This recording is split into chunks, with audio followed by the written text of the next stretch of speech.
MobLand Episode 10 doesn't just end a season, it burns the house down, power collapses, bloodlines are revealed, and the biggest twist? Eddie is Conrad's son. Betrayals are exposed, bodies hit the ground, and the Harrigan dynasty may never recover.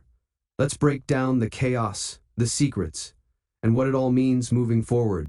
MobLand Episode 10 does more than merely tie up plot threads, it throws them into disarray, burns the ends, and dares the audience to turn away. What begins as a slow-burning revelation quickly escalates into betrayal, violence, and the stunning breakdown of long-held power systems. In this dramatic finale, secrets become weapons, as each character is forced to confront the ruins of the empire they either founded or inherited. The shocking truth: Eddie is Conrad's son. From the start, Episode 10 delves into the heart of MobLand's tangled family drama. Kevin has always known Eddie as Conrad's biological son. This bombshell, which has been hinted at in previous episodes, ultimately explodes when Kevin confirms it with both Harry and Conrad himself. The consequences are enormous, not only for Eddie's identity, but also for the future of the Harrigan crime dynasty. However, the tale fumbles in its delivery. Maeve, who never misses an opportunity to manipulate, throws the news on Eddie like it's a royal decree, informing him he's Conrad's kid and implying that she'd be pleased to be his queen if Conrad falls. Creepy? Very. Shocking? Absolutely. Subtle? Not in the least. Eddie, overwhelmed and humiliated, lashes out violently, nearly killing Bella in a disturbing moment that emphasizes how unmoored he feels.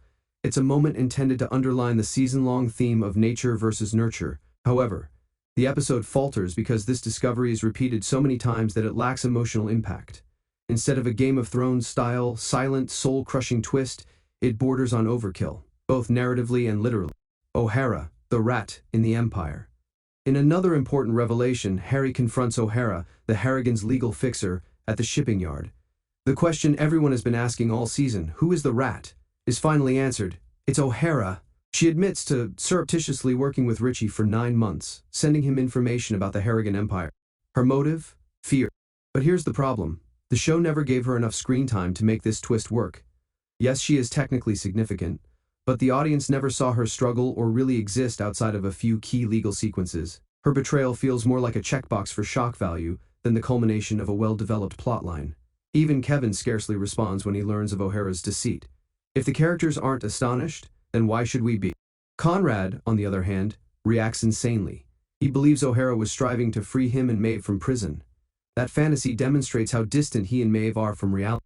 Kevin's reckoning Kevin, dealing with the realization that his best buddy Archie died for nothing since O'Hara, not Archie, was the rat, delivers a speech that may be one of the most powerful in the series. He's slain Rusby, the guy who raped him, but it hasn't cured the pain he's carried since birth, which he blames completely on Conrad and Maeve. He questions everything. Why didn't Conrad mentor Brendan properly? Why should Eddie unnecessary humiliation and cruelty? The answers do not arrive because they never could. Conrad and Maeve are pandemonium personified. Kevin ultimately realizes this and decides to re-establish the Harrigan name with honor. He wants to take authority from his insane parents and recapture it in the sake of stability, order, and perhaps justice. However, as noble as that sounds, Kevin appears to be underestimating the depth of the road. Meanwhile, bodies are dropping. The conclusion is called MobLand. For a reason, the body count is biblical. Tattersall, the unscrupulous senior officer, has Alice kidnapped and most likely killed to conceal their operation. Richie, gloating and ready to win the war against the Harrigans, trusts O'Hara, which proves to be his deadly mistake. She plays both sides, working with Harry to trick Richie into a trap. Everything increases quickly. Are the Harrigans' safe home and O'Hara's office? But both attempts fail.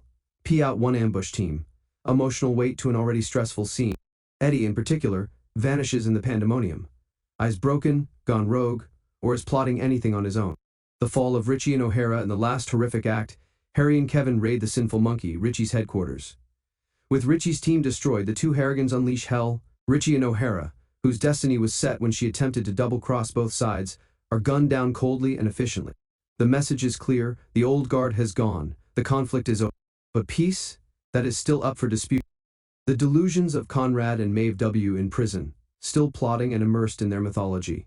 Maeve compares herself to Mother Nature, talks of tests and fate, and goes on as if her reign hadn't already ended in disaster.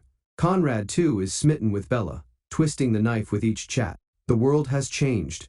The rules are about to be altered, and if Season 2 does happen, we'll know exactly where the bodies are buried, and who is still standing over them. Thank you for watching.